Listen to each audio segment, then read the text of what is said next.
हम लोग spiritual classes चला रहे हैं। करीब 4-5 साल पहले पीजे शहर की कुछ बुक्स मेरे हाथ में आई और पिछले 1 साल पहले कृष्णमूर्ति का मुझसे रिलेशनशिप चालू हुआ। कृष्णमूर्ति की बुक्स को पढ़ने का मन किया पहली बार। उसके पहले कृष्णमूर्ति की बुक्स पढ़ने का लाते थे, पढ़ते थे, लेकिन बहुत मुश्किल लगती थी। कृष्णमूर्ति बहुत फेमस फिलोसोफर हैं। कहा जाता है कि गौतम बुद्धा का रीइंकार्नेशन है वो, और बड़ी मिस्टिकल कहानियां उनके पीछे कि जब उनको इसी काम के लिए अडॉप्ट किया गया, थियोसॉफिकल सोसाइटी ने उनको अडॉप्ट किया and he got enlightened at the age of some 21 और समथिंग। और फिर उन्होंने उनके ऊपर ढेर सारा पैसा इन्वेस्ट किया गया था, ढेर सारी जमीनें उनके नाम पे इकट्ठी की गई थी, वो सब उन्होंने डिस्कार्ड कर दिया and he had some experiences which he wanted to share with the world. तो आज कृष्णमूर्ति के ढेर सारे स्कूल्स हैं। कृष्णमूर्ति तो अब नहीं है दुनिया में, बट जो भी बहुत आर्डेंट स्टूडेंट हैं स्पिरिचुअलिज्म के, वो कृष्णमूर्ति को पढ़ने की कोशिश जरूर करते हैं। आर्डेंट मतलब जो मेहनत से अपने लाइफ में स्पिरिचुअली बहुत आगे बढ़ना चाहते हैं। मुझे नहीं लगता था कि मैं ऐसा स्टूडेंट हूं। मुझे लगता था ठीक है, मैं एक आम आदमी हूं, कमाना चाहता हूं। लेकिन कुछ साल पहले, कृष्णमूर्ति से मिलने के कुछ साल पहले, मुझे शहर मिले, पीजे शहर, एक किताब के थ्रू, ज़ेन योगा के थ्रू। और उस किताब से मेरी लाइफ में कुछ इतना बड़ा चेंज आया कि मुझे लगा यार स्पिरिचुअलिटी तो ऐसी चीज है जो करनी है। इसका अगर कोई एंड स्टेज है तो वहां पहुंचना ही पहुंचना है। उसके पहले, मतलब उसके बिना गए लाइफ इज वेरी इनकम्प्लीट। और ढेर सारी मिस्टिकल चीजें हुई, बहुत सारी नॉर्मल चीजें हुई लाइफ की। बहुत सी ऐसी प्रॉब्लम्स थी जो मुझे लगता था कभी सॉल्व नहीं हो सकती, और वो खट करके खत्म हो गई। बहुत सी हैबिट्स जो बहुत दिनों से कोशिश कर रहे थे खत्म करने का, नहीं खत्म हो रही थी, खटाक से खत्म हो गई।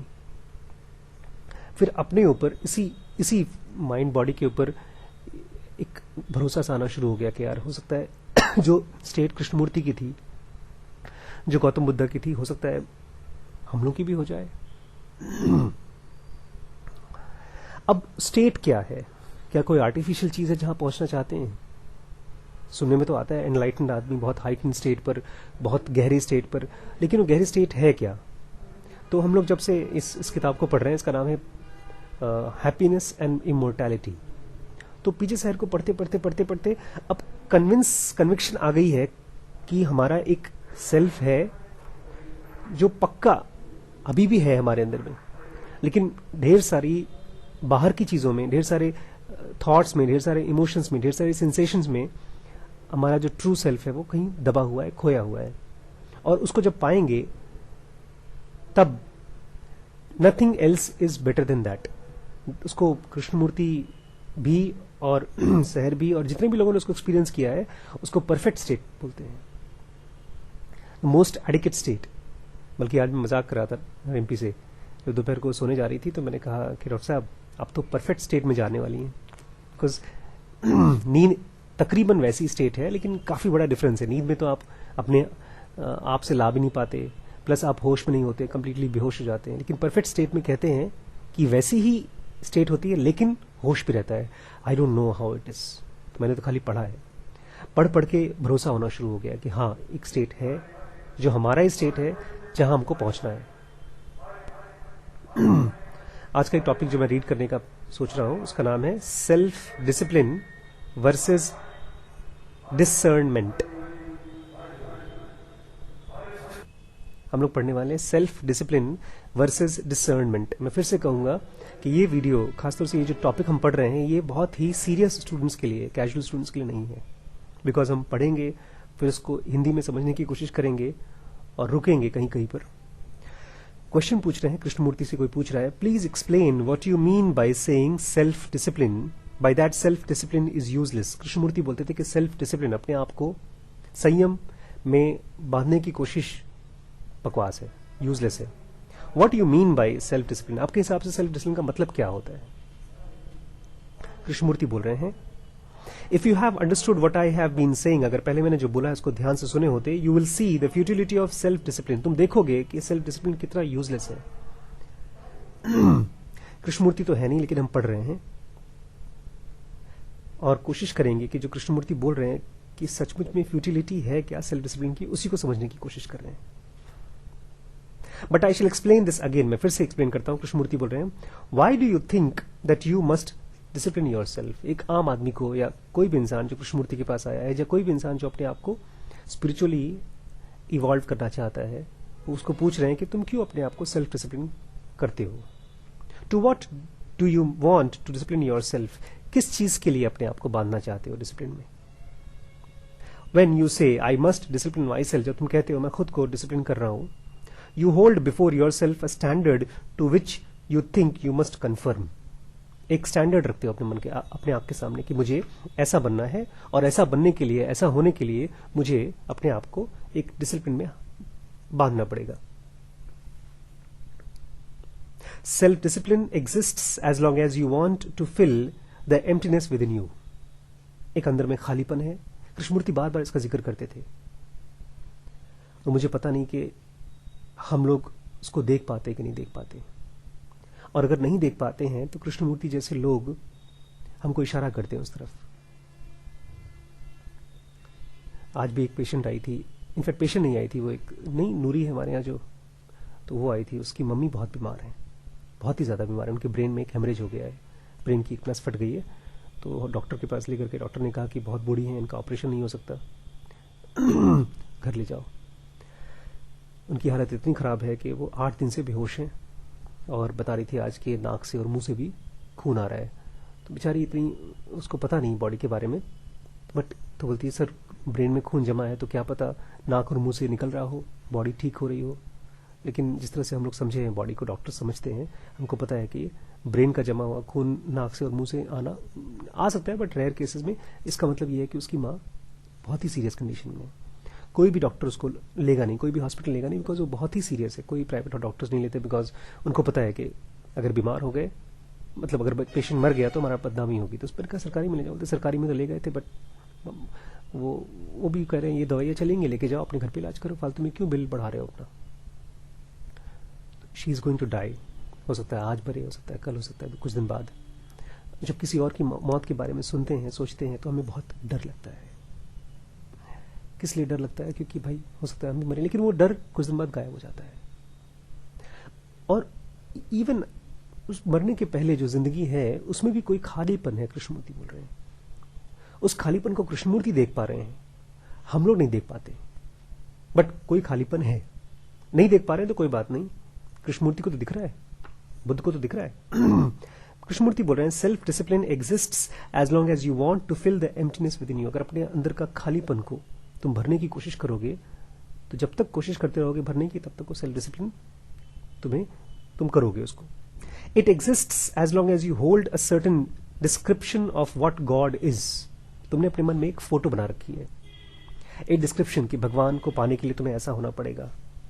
तो जब तक तुम्हारे मन में वो फोटो है, एक आइडिया है गॉड का, उसको पाने के लिए तुम अपने आप को फोर्स करते रहोगे किसी खास डिसिप्लिन में.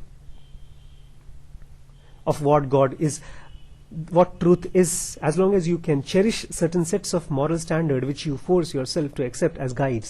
तुम्हें लगता होगा कि मैं अगर इस मॉरल्स को, ऐसे ब्रह्मचारी हो जाऊं, ऐसे झूठ ना बोलूं, ऐसे सच बोलूं, ये करूं, सुबह पूजा करूं या ना करूं, जो भी करूं, उन सबको करने से मैं भगवान को पालूंगा या पहुंच जाऊंगा वहां तक, जो तुम्हारे पास आइडिया है भगवान का. But if action is born of discernment, sorry, that is your action is regulated, controlled by the desire to confirm. तो अब तुम्हारा जो सेल्फ डिसिप्लिन है, जो तुम अपने आप को फोर्स कर रहे हो किसी तरीके से बांधने में, वो किसी एक ऐसे आइडिया से आया है जो तुम्हें कंफर्म करा रहा है, मजबूर करा रहा है. एक लालच है इसमें, और एक बहुत बारीक चीज है इसमें. जब मुझे कोई भी चीज, कोई एक्शन मैं इसलिए करता हूं कि उसमें मुझे, उसको करने के बाद मुझे कोई फायदा होगा, या अगर मैं वो चीज नहीं करूंगा तो मुझे कुछ नुकसान होगा, तो वो एक्शन इनके हिसाब से अधूरा होता है, फ्रस्ट्रेशन लेकर आता है. खाना खाते हैं, भूख लगती है, जब खाना खाते हैं तो खाना खाने के बाद कुछ नहीं होता, दैट इज फुलफिलिंग। बीमार होता है शरीर, जब ठीक हो जाता है, दवाई खाते हैं तो ठीक हो जाता है। ठीक होने के बाद कुछ नहीं होता, ठीक होने में अपने आप में फुलफिलमेंट है। कहीं दर्द होता हो बहुत तेजी से, कोई मलहम लगा दे, ठीक होने के बाद दर्द दूर हुआ, बस खत्म। तो एक्शन, हमारे रोजमर्रा के जो एक्शंस हैं वो हमेशा बाद के बारे में याद दिलाते हैं। लेकिन if the action is born of discernment, then there is no discipline. Discernment का मैंने आज मतलब खोजा, कल हमने पढ़ा था डिसर्नमेंट, आज मैंने उसका मतलब खोजा, क्या एग्जैक्टली मतलब है। आपको पता है इसका मतलब क्या है? डिसर्न मतलब to make a right judgement.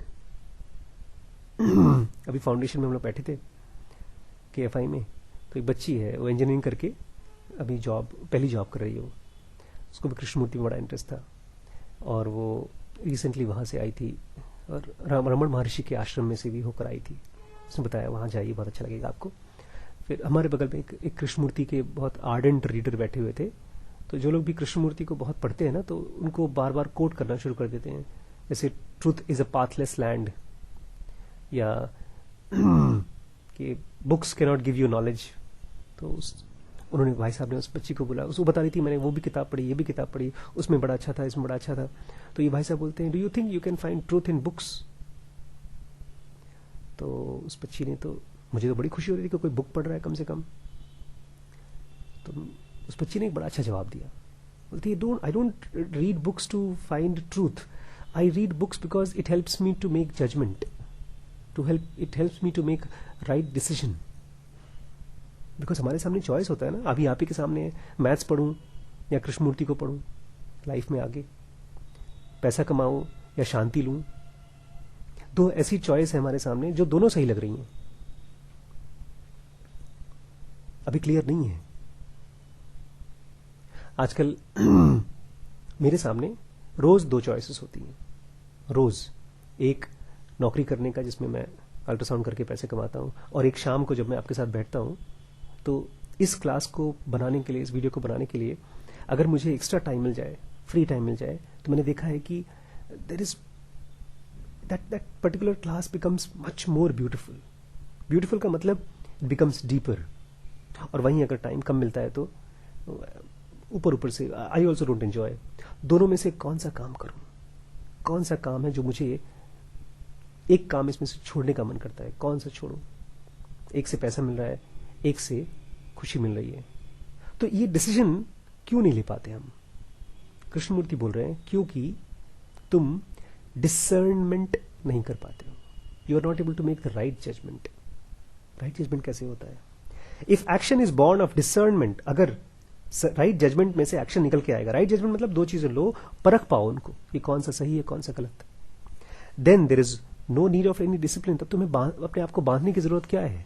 क्या कभी कड़वा खाने में, तुम्हारे सामने कड़वा रखा हो कोई खाना, खराब रखा हो, बासी रखा हो, तो अपने आप को बताना पड़ता है कि नहीं, जो काले रंग का खाना होगा, जो सफेद होगा, जैसे नहीं व्रत होते हैं, साधुओं के व्रत होते हैं, जमीन के अंदर का खाना, ये खाना वो खाना नहीं खाएंगे, ये रंग नहीं पहनेंगे, ये कपड़ा नहीं पहनेंगे, इन लोगों को नहीं देखेंगे, ढेर सारे डिसिप्लिन होते हैं। कृष्णमूर्ति बोले जब तुम्हें साफ साफ दिखाई देगा कोई चीज सही है, तो क्या तुम अपने आप को डिसिप्लिन करोगे, अपने आप को बांधोगे?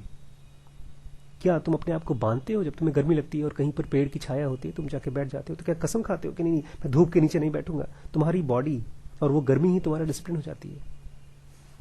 But if the action is born of discernment, जब राइट जजमेंट में से एक्शन निकल के आता है, then there is no discipline. तब तुम्हें अपने आप को बांधने की जरूरत नहीं पड़ती किसी संयम में। Please understand what I mean by discernment. इसलिए डिसर्नमेंट ये बहुत पुरानी बुक में से निकाला हम लोगों ने, 1933 का। डिसर्नमेंट उस समय यूज किया करते थे कृष्णमूर्ति। इसमें कुछ खास वर्ड्स यूज नहीं हुए हैं, जैसे ऑब्जर्वेशन कृष्णमूर्ति यूज नहीं कर रहे हैं अभी बहुत सालों बाद यूज करने वाले हैं, शायद 25-30 साल बाद या 40 साल बाद। Please understand what I mean by discernment. Krishnamurti भी यंग रहे होंगे हम लोग की तरह, उनको भी लगता होगा कि मैं क्या करूं क्या ना करूं, बहुत परेशान हुए होंगे कि हजारों एकड़ की जमीन जायदाद सब मैं छोड़ दूं। एक बार तो कह रहे थे ना, हम लोग बायोग्राफी में पढ़ रहे थे, जब उनको किसी ने ऑफर किया था फिल्म में जॉब, किसी ने उनको गौतम बुद्धा की एक फिल्म बन रही थी, उसी का जॉब उनको ऑफर किया था, हॉलीवुड मूवी, तो उनको पैसे से दे रहा था, तो बोलते हैं मैंने सोच रहा था चलो कम से कम मैं भूखों नहीं मरूंगा, कुछ तो काम आता है, तो कुछ काम ही नहीं आता था उनको उस समय, कॉलेज की डिग्री थी नहीं उनके पास। Discernment, making the right judgement. Please understand what I mean by discernment. इसको समझिए। Don't say I have learned to play a piano. ये मत कहना कि मैंने पियानो बजाना सीखा है। Doesn't that involve discipline? क्या उसमें डिसिप्लिन नहीं होता भाई? जो भी मैथमेटिक्स करते हैं, आप पियानो सीखते हैं, कोई साइकिल चलाना सीखते हैं, उन सब में तो डिसिप्लिन चाहिए। और I have studied mathematics, is not that discipline? क्या उसका मतलब डिसिप्लिन नहीं है? उसमें जरूरत नहीं पड़ती। I am not talking about study of technique. मैं किसी टेक्निक को पढ़ने की बात नहीं कर रहा हूं, which cannot be called discipline, क्योंकि उसको तुम डिसिप्लिन नहीं बोल सकते हो। आई am talking about conduct in life. Conduct मतलब, कौन बड़ा खास चीज है। कॉन्डक्ट मतलब आदमी का चरित्र। चरित्र वर्ड सुनकर के भी मुझे अभी लग नहीं रहा है कि मैं उसको, उसकी गहराई को आपको ट्रांसफर कर पा रहा हूं। चरित्र बहुत गहरी चीज है। कोई आदमी, अभी कल आपको याद है हमारे घर में एक कुत्ता, एक खतरनाक कुत्ता जो हमारे पड़ोसियों का है, घुस आया, ऑलमोस्ट काटते काटते बच गया। तो डॉक्टर साहब को गुस्सा आ गया, डर गई, तो गई, उन्होंने बताया नीचे जिनका कुत्ता था उनको बताया, तो उन्होंने अपने नौकर को इतना जोर से डांटा कि हम लोग को खराब लगा यार। क्यों? उस बेचारे कुत्ते के चक्कर में उसने तो काट भी नहीं पाया था ठीक से, काटा होता तो कम से कम डांटती अलग बात थी, उसके चक्कर में डांट पड़ गई और बहुत जोर से डांटा उसने। उस बंदे को, डांट को देख करके मैंने डॉक्टर साहब से बोला, एमपी से बोला कि this is not a right conduct. In fact उसकी मां खुद परेशान थी कि इतनी गंदी तरीके से किसी की बेइज्जती कर रहे हो तो क्या वो बंदा दोबारा तुमसे रिलेट होना चाहेगा? मजबूरी जब तक है तब तक तो रिलेट करेगा, लेकिन उसके बाद नहीं करेगा। What is a bad conduct? मैं राइट कॉन्डक्ट नहीं बता पा रहा हूं, उसमें बहुत गहरी चीज है, तो कम से कम मैं आपको बैड कॉन्डक्ट बता के थोड़ा तो इशारा कर दूं। जो लोग भी रेप करते हैं, इट्स अगली कॉन्डक्ट। किसी बंदे के पास बैठ करके अगर आपको ये महसूस होता है कि I feel good, not that उससे प्लेजर नहीं मिल रहा है मुझे, लेकिन उस बंदे के साथ बैठ करके मुझे अपने बारे में अच्छा लग रहा है, that is what Krishnamurti is saying. I am talking about conduct of life, life का चरित्र, तुम्हारी जिंदगी का चरित्र। I have made that clear. I am afraid most of you have not understood this. Conduct की बात कहां कोई समझेगा? पता है, कोई नॉलेज जब ट्रांसफर होता है तो उसमें एक बहुत बड़ी प्रॉब्लम क्यों नॉलेज ट्रांसफर नहीं हो पाती? ये नॉलेज ट्रांसफर होना एक ऐसा है जैसे कि कोई आदमी बहुत ऊंची बिल्डिंग से कोई बॉल फेंक रहा है और बगल वाली बिल्डिंग में कोई बहुत नीचे या किसी और लेवल पे बैठा हुआ है। कैच करना होता है।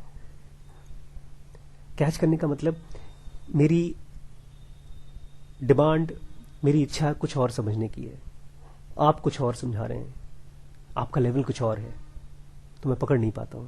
इसलिए कृष्णमूर्ति बोलते थे बार बार, जब दो लोग एक दूसरे से बहुत प्यार करते हैं तब जाके चीजें समझ में आती हैं एक दूसरे से।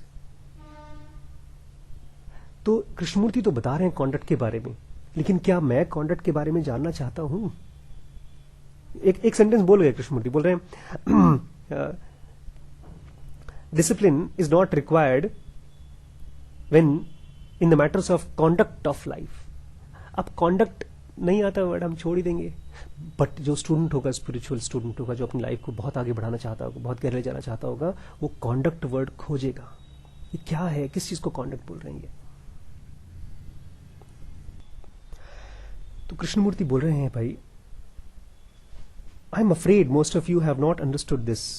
मुझे मुश्किल लगती रही कि आप लोग समझें, तो मैं कह रहा था कि जो भी बंदा कॉन्डक्ट को समझना चाहता है उसके लिए कृष्णमूर्ति ने कुछ फेंका, कुछ बोला। एक बार में नहीं पकड़ में आया, लेकिन अब तो मेरे लिए एक, जैसे नहीं वो कबीर थे, आपको पता है कबीर के बारे में, उनकी दीक्षा कैसे हुई थी? मैंने सुना है, कहानी ये है कि वो एक गुरु से अपने आप को दीक्षा लेना चाहते थे, ज्ञानवान चाहते थे। गुरु उनको एक्सेप्ट नहीं करे, गुरु किसी को एक्सेप्ट नहीं करते, आसानी से गुरु एक्सेप्ट नहीं करते शिष्यों को, स्पिरिचुअल वर्ल्ड में खासतौर से, बाकी तो दुकानें हैं। तो वो गए और कहते मंत्र दिया जाता है, अब क्या है उसकी, तो वो जहां पर गुरु जाते थे सुबह नहाने के लिए, जिस तालाब में जाते थे, वहीं पर चुपके से लेट गए।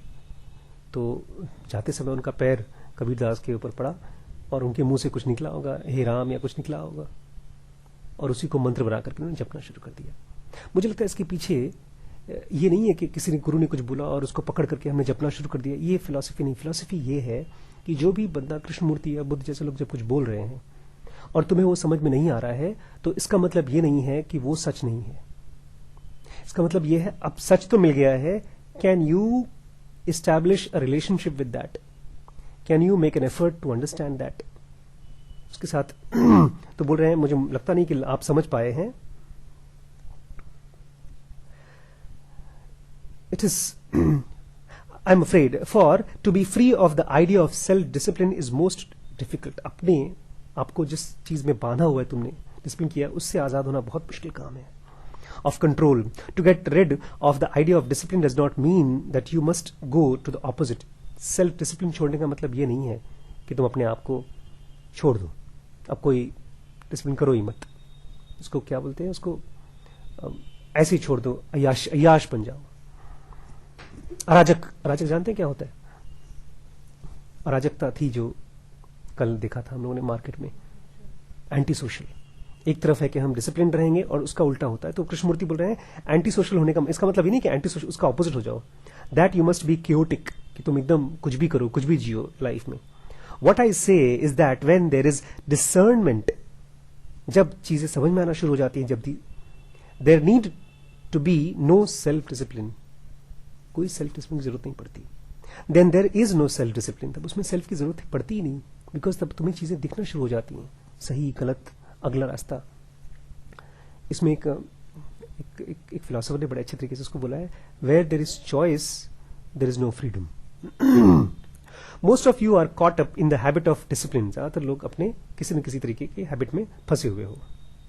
First of all you hold a mental picture of what is right, तुमने पहले से सोच लिया है कि क्या सही है। अब देखिए बुद्ध के हिसाब से अगर इसको हम समझें तो बुद्ध तो बोल रहे हैं तुम्हारे आसपास जो भी चीजें हैं जो खत्म होने वाली हैं, उसी में से तो तुम्हारी पिक्चर बनेगी। आज मैं सोच रहा था कौन सा ऐसा आइडिया है गॉड के बारे में जो सही होगा। सारे आइडियाज गलत होंगे, बिकॉज हमारे आइडियाज तो यहीं आसपास, हमारे कान, हमारे आंख नाक से बने हैं। तो एक ही परफेक्ट आइडिया हो सकता है गॉड के बारे में, नो आइडिया। तो तुम्हारा जो है एक हैबिट है, तुमने एक मेंटल पिक्चर बना दिया है जो सही है उसके लिए, ऑफ व्हाट इज ट्रू, क्या सही है, of what good character should be, सही कैरेक्टर क्या होना चाहिए। To this mental picture you try to fit your actions, इस जो तुम्हारी पिक्चर तुमने बना रखी है इसको तुम अपने एक्शंस से जोड़ना चाहते हो। मन में चोरी करने का भाव आ रहा है, लेकिन गुरुजी ने कहा चोरी नहीं करनी है, तो ठीक है अब मैं कसम खाता हूं चोरी नहीं करूंगा। तो अंदर में एक चोर भी बैठा है और एक कसम खाने वाला भी बैठा है। To this mental picture you try to fit your actions, you act merely according to mental pictures. तो तुम रियलिटी तुम्हारे आसपास तुम्हें सामने, तुम्हें यह तो नहीं लगता है कि चोरी नहीं करनी चाहिए, अंदर से तुम्हें पता है कि चोरी तो करनी चाहिए बॉस, चोरी करने में फायदा है। लेकिन गुरुजी ने कहा है अगर चोरी नहीं करोगे तो ज्यादा बड़ा फायदा होगा। तब छोटा फायदा और बड़ा फायदा, बड़ा फायदा अभी भी दिख नहीं रहा है मुझे। जो नहीं दिख रहा है जब उसको आप करना शुरू कर देते हो, then it is lies, it is झूठ।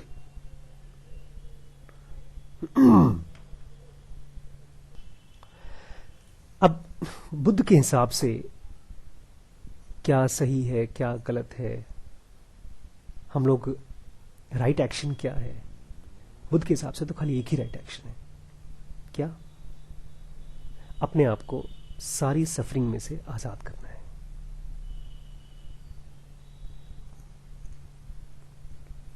कल हम लोग पढ़ रहे थे कि ये सफरिंग में से आजाद होने के लिए अपने आप को क्या चाहिए? We have to be free of desires, इसको चॉइस बोलते हैं कृष्णमूर्ति। अब डिजायर्स, इतनी फ्रीडम चाहिए डिजायर से कि हमको ये बॉडी भी डिजायर नहीं होनी चाहिए। अब एक ये ट्रुथ है जो बुद्ध ने देखा है, ये एक ऐसा सच है जो कृष्णमूर्ति ने देखा है, लेकिन मुझे तो अभी भी अपनी बॉडी अच्छी लगती है। एक क्वेश्चन पूछ रहे हैं ये पीछे शहर बुद्ध की किताब में कि ये बॉडी का हमको डिजायर आया कहां से? अगर हम सचमुच में सोल हैं तो ये बॉडी का डिजायर आया कहां से?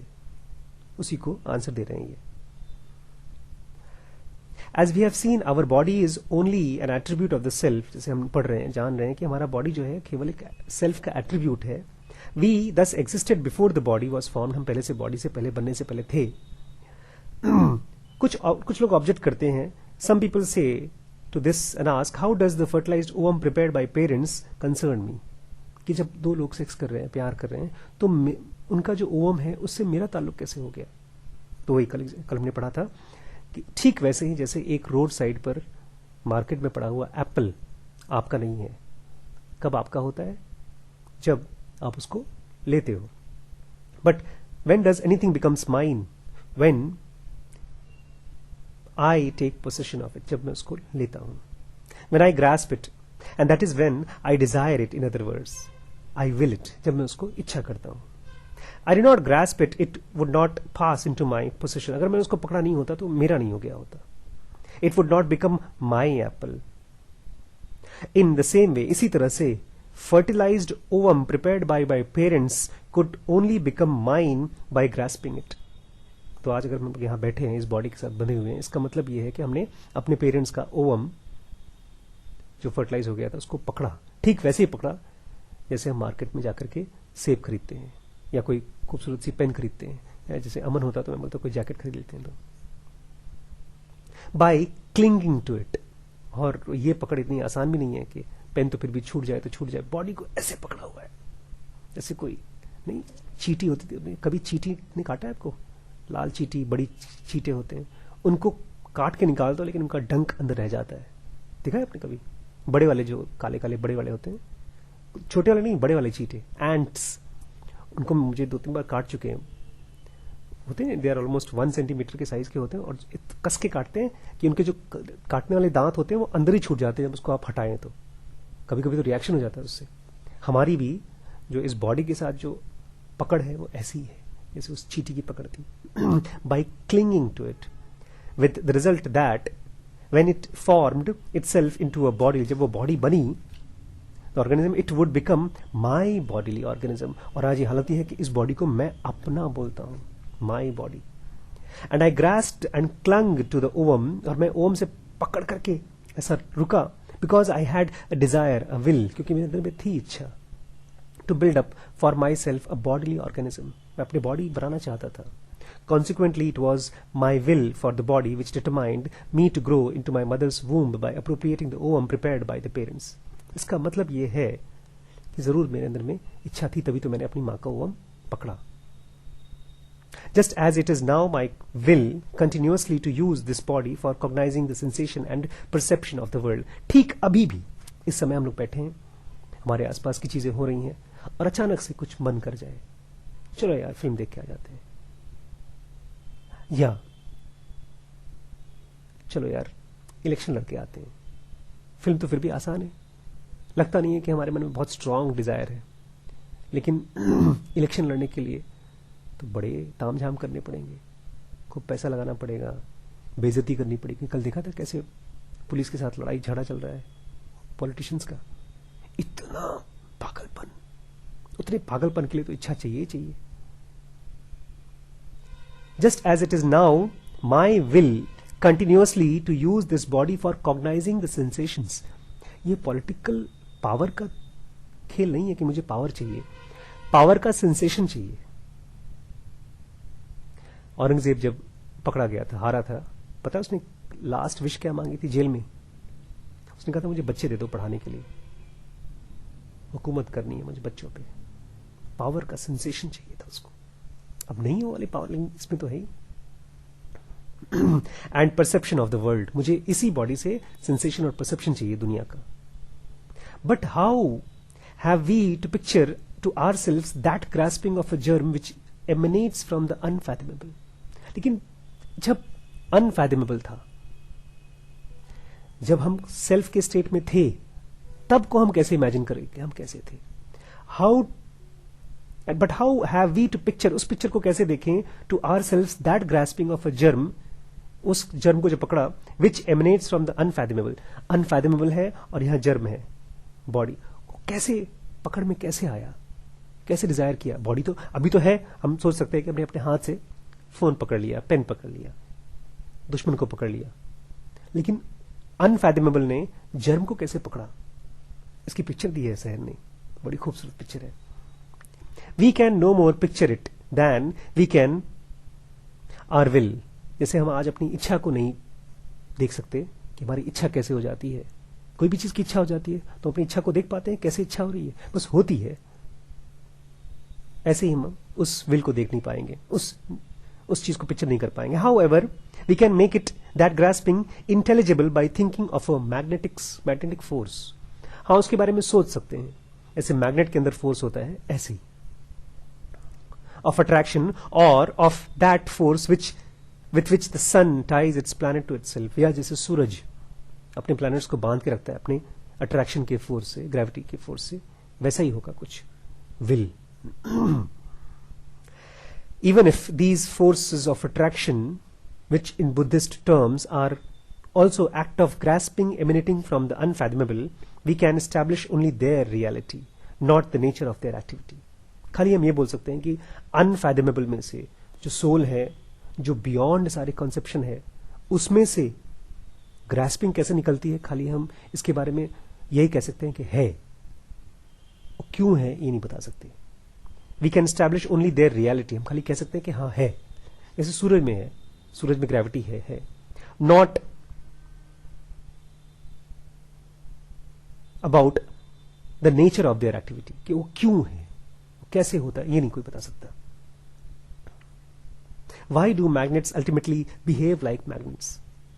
कोई सवाल का जवाब दे सकता है इसका कि मैग्नेट्स की तरह बिहेव क्यों करते हैं? In the last resort, even science has no better answer than the God wills it to be so. Science भी अल्टीमेटली बोलता है यार जो चीजें हैं वाई मत पूछो, ये पूछो हाउ है, तो हम बता देंगे क्या क्या चीजें हैं। नहीं बोलते ना, डोंट आस्क वाई, बस थिंग्स एज दे आर।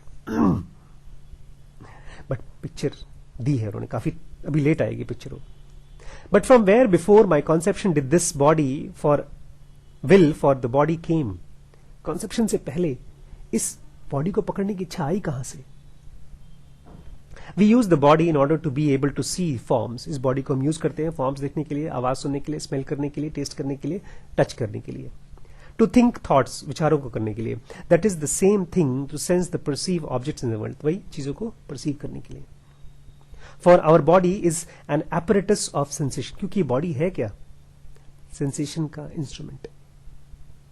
ये कैमरा है, इस कैमरे का काम क्या है? चीजों को, फोटो को पकड़ के रखना।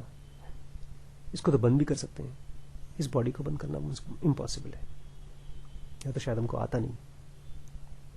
Without it its organ of senses we can not see, hear, smell, taste, touch, think. इसके बिना हम अपने आप को ये सब चीजें नहीं करवा सकते। And so we can not have sensation and perception. तो हमको सेंसेशन और परसेप्शन भी नहीं होगा बिना इस बॉडी के।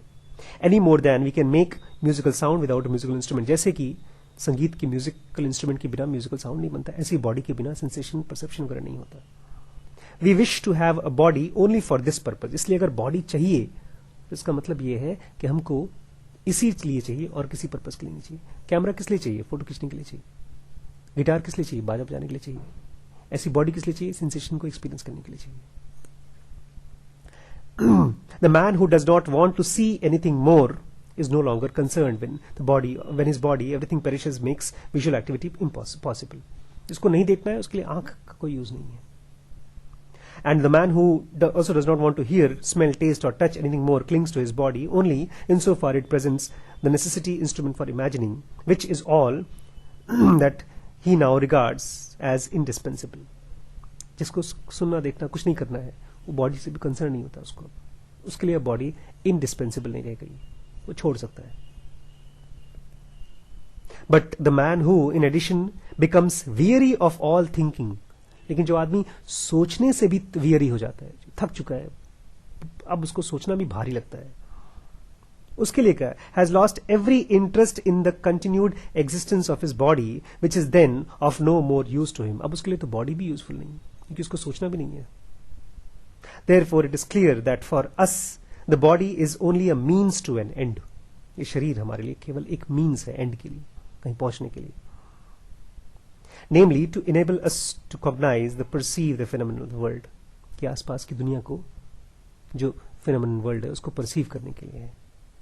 If therefore we had before our conception the desire and the will for the body, and thus adherent to the fertilized ovum which was prepared by our parents and out of which our body subsequently grew, then that will, that desire was to experience and perceive in that way the phenomenon of the world. इसका मतलब यह है कि अगर हमारे मन में इस बॉडी को पकड़ने की इच्छा हुई तो ये कहां से आई? पहले से हमने एक्सपीरियंस किया होगा इसको. Fundamentally we were concern with enjoyment of such phenomenon. इसका मतलब पहले भी हम इस तरह की दुनिया को एंजॉय करने के लिए कंसर्न थे. We wanted to be connected with them through the body as an instrument of the senses. हम इसके पहले कनेक्टेड थे, इसलिए आज भी कनेक्टेड होना चाहते हैं. लोग करते हैं, बोलते हैं कि मैं पिछले जन्म का तुम्हारा प्यार है. जैसे ही पता चलता है कि अच्छा पिछले जन्म में थे तो लगता है इस जन्म में भी करेंगे.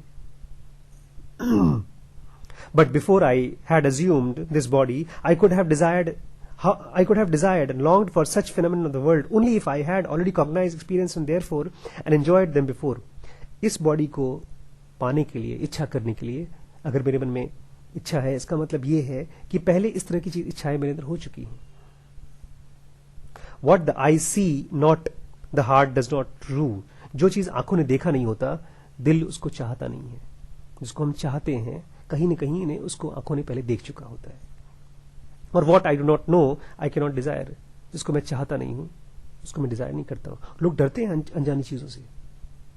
खाली उन्हीं को चाहते हैं जो पहले हम जान पहचान हो चुकी होती है. जान पहचान के लोग अच्छे लगते हैं. Thus it follows, इसका मतलब ये है that even before building up of my present body, ये बॉडी बनने से पहले I must have seen, heard, smelt, tasted and touched the phenomenal world. इसका मतलब पहले भी हमने टच किया है. इसका मतलब इसके पहले भी जन्म हो चुके हैं हमारे. कैसे हुआ? प्राइमर सबसे शुरू में कैसे हुआ कल पढ़ेंगे.